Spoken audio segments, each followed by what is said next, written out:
This video breaks down a jump circuit. This is inspired by Boo Schexnayder, also takes elements from Bobby Stroup, who is Patrick Mahomes' trainer. In this circuit, I'm doing 15 seconds on followed by 15 seconds off, and this one right here was at 10 minutes exactly.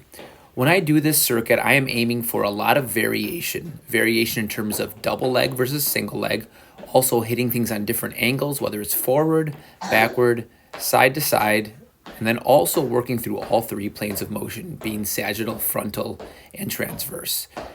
Right here, you can see me doing squat jumps. When I'm doing this workout, I'm actually putting it on my low intensity days. So I'm not doing very high intensity elements. This right here, the skater jumps, these are some of the more intense jumps.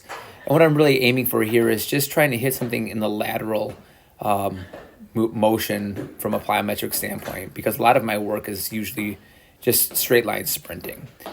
Here, working the rotational with what I call the twist hops, hop referring to one leg, once again working through the transverse plane in this one. I like doing this on the low days because it's nice to have an kind of extensive plyometrics. I used to do a lot of jump rope.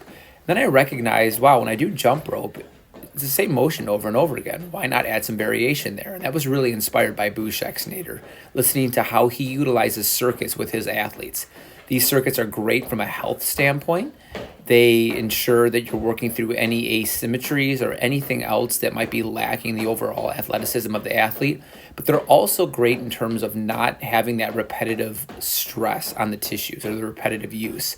So I used to do a lot of extensive tempo running. And what I found when I did extensive tempo running is that would a lot of times leave my hamstrings pretty tight heading into speed work. Also, if I was doing extensive tempo indoors, running the curves repeatedly and then trying to come back and run track meets, that would hit the ankles in the same manner over and over again. This circuit's great for hitting things in just a different manner. These right here, I'm calling these the butt kick jumps. Got these once again from Boo, and these are another one of the more intense elements.